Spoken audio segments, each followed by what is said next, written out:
All right. The way this works, there's a couple things we have to understand, or properties we're going to write in our proofs when certain things occur. Reflexive property of congruency. The key word, reflexive property, is when we use this when you see a shared side or shared angle. So I just highlighted shared side and shared angle. Okay. So what I did for you, and you can do the same thing, is I just highlighted the shared side. So this triangle has a shared side at XY. And so you would state that shared side, and then your reason would be reflexive property. I need to fix this, sorry. This is right here. You would write reflexive property. So if you mark a shared side, even if we put a tick mark, you have to say reflexive property. Now, sometimes they will not mark it, but they'll show it. So if you look right here, this says segment XY is congruent to XY. If you see the same expression, that's what it says right here, same expression, this is showing reflexive property.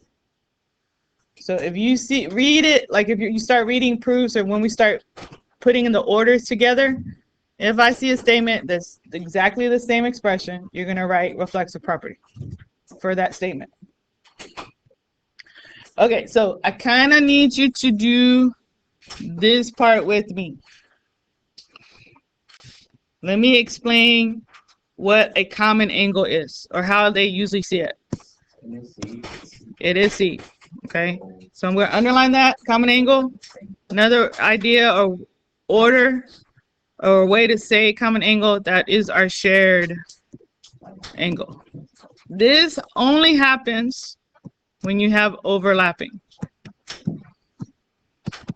Okay, so I'm going to take my highlighter, and I'm going to highlight triangle ACD. So I go from A to C to D, like such. Let me fix that. I probably need to go all in one stroke. A, C, D.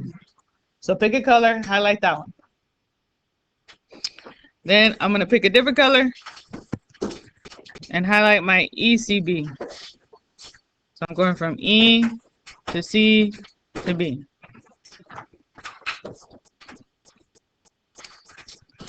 So you probably can't, well, I'm going to use my little tool to make you see something. So if you hopefully notice, if you can't see it sometimes, this is a way to help you. You can separate the triangles. And you're going to, basically we're going to redraw them. Let me move this over. But for me, I'm just going to clone it. So here was our first, here was our first triangle. And I'm just going to clone it and bring it over to the side. So if you want to sketch it, there it is. I just separate it. Here's our second one. I'm going to clone that one. Bring it over there. And I wish you could do it too. So there's our two triangles. Separating them. So sketch the two triangles separate. So the first one, this would be my vertex A. This would be my C. This would be my D. This is my vertex E, my C, and this over here is B. So when I separate them, I hopefully see right here, they have this angle C in common. They both have a C. So I'm going to mark that in the original diagram, and I'm just going to indicate that that is where we have the shared angle. So if I see or can find the shared angle from the overlapping triangles, that is my reflexive property. So what I would state here is that angle C is congruent to angle C by reflexive, and I'm just going to abbreviate that property, and I'm going to abbreviate that as well. Now, I can use just the one letter. If I use one letter, I should see the exact same letter in my expression. It should be the same expression. If I name it with three letters, this would be angle ACD is congruent to angle ECB. And then from here, I can see the vertex, the middle letter should be the same. Huh? Can you what? I go to the back. To the back? Oh. Yes, Adam. Mhm. Okay. So you're gonna have to start seeing some shared or overlapping sides. That's my concern. All right, now this is what our CPC-TC means. The C is for corresponding. Okay. The P is for parts. So corresponding parts of C congruent T triangles are congruent. So I just kind of underlined or circled the acronym, which is CPC-TC, means corresponding parts of congruent triangles are congruent.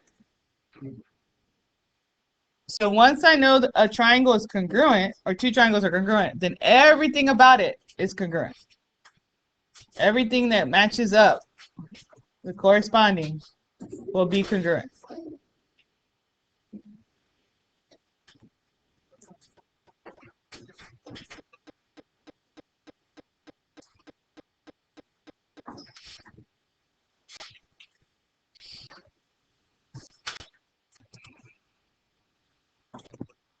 Okay, so when we do our proofs, the method, our general objective is to first prove two triangles are congruent. So we need to have one triangle congruent to another triangle. We need to know the name of the two triangles. Okay. Now, here's our steps we're going to follow to do that. In this example, we're trying to prove angle E is congruent to angle G. So I'm just going to box that because this is the end of our work. This is what we're trying to result in. Step 1 says mark your triangle according to the given information. So I look over here, the keyword, it says F is the midpoint. To show that that is the midpoint of EG, you need to add a tick mark between E and F and a tick mark between F and G. Then they also tell us right here, angle D is congruent to H, angle H. So you need to add an arc and then an arc. That's the given information. Now, step 2 says mark known facts. So in our diagram, if I'm just looking at the diagram, what is a known fact that we could mark? The vertical angles. So I would end up putting a double arc here. So if I put it all together, I had an arc at D and H, and I had a tick mark between D, E, F, and FG. So that's all the marks put together. Okay, so hopefully now we can do our step 3, is determine our congruency. Because we're trying to determine our congruency, hopefully you see right here, there's an angle, another angle, and a side. So now I have to state that congruency. So right here, what we're going to do is we're going to say triangle, and I probably should do it different font. Let's do this. Triangle, and I'm going to name it, let's say I say DFE is congruent. If I go from DFE, then what's the name of the congruent triangle? Yeah, HFG. And then we're going to say by AAS. This is very important when doing our CPC-TC, because this statement, a congruency statement, must happen first. You have to state the congruency, so this must happen before, okay, using CPC-TC. Kind of ran out of room there, but you have to state two triangles are congruent before you can use the acronym. So our last thing that we do is what we're trying to prove. And in our example, we were trying to prove that angle E was congruent to G. So because I've stated this, now I can say angle E will be congruent to angle G, which if you look, they match up right there. They're in the same position. And we can say they're going to be congruent by CPCTC.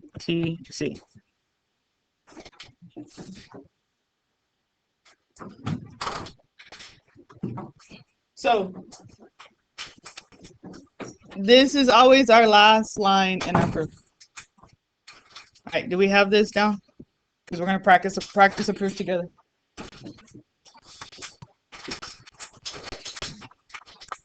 Let's see. We talked about this last semester. All right, in our proof, do y'all remember what's the first line always? Yep, given. So it said right here, DT is parallel to AR. There it is written in the first line. The only thing we need to also do is mark it. So to show parallel, we need an arrow and an arrow. And because we add the arrows, what else do we mark if I have parallel? Alternate interior. So now we're going to put an arc at T and at A. Okay. So because I know they're parallel, then we have alternate interior angles next. So I'm just going to name those alternate interior. I know that angle DTA is congruent to angle RAT. And our reason would be alternate interior angles. So the first line is always the given part. Now, what we're trying to prove, this, I'm going to box that. This always goes in the last line of our proof. So I can just go ahead and scroll down. Line 6 is the last line. I'm going to write DA is congruent to TR.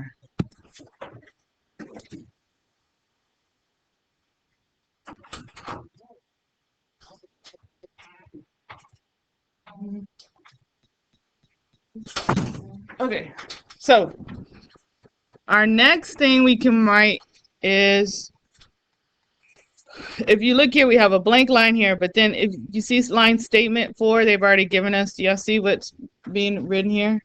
Do y'all know what that represents on line 4? It says TA is congruent to AT. The what? It is the reflexive property. Why? You're right. What is this? It's the same expression and it's the shared side. Yeah, this is the shared side.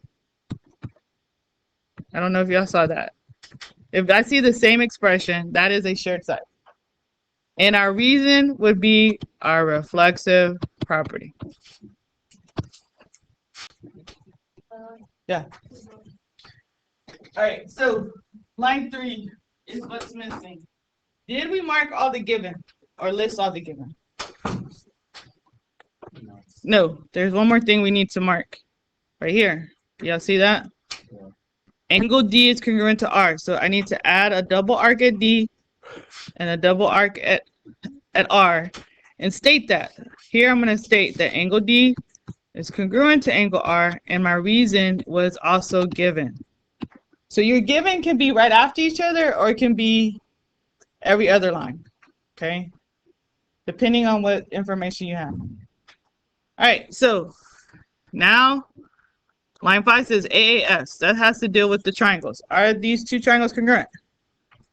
Yeah, they're congruent, so we write the congruency statement. Triangle DTA would be congruent to triangle RAT. And it would be by AAS. Because if you look, there's an angle, then an angle, and a side in each of these. Okay. And then there's our last line. Look what's in the last line. CPCTC. That always comes last. Okay. That has to be stated last after the congruency. So because I have the congruent triangles in 5, then I can say CPCTC after it. right? So these are just some key information. We're going to practice proofs a lot tomorrow. One, you want to see what is given. That's always on the first line.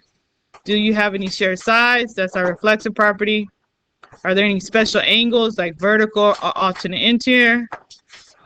Do we see any terms like perpendicular, midpoint, bisects? And when you are trying to prove, this is always the last statement. Okay, so this needs to go in your spiral, and we're going to practice proofs, or some skeleton proofs tomorrow.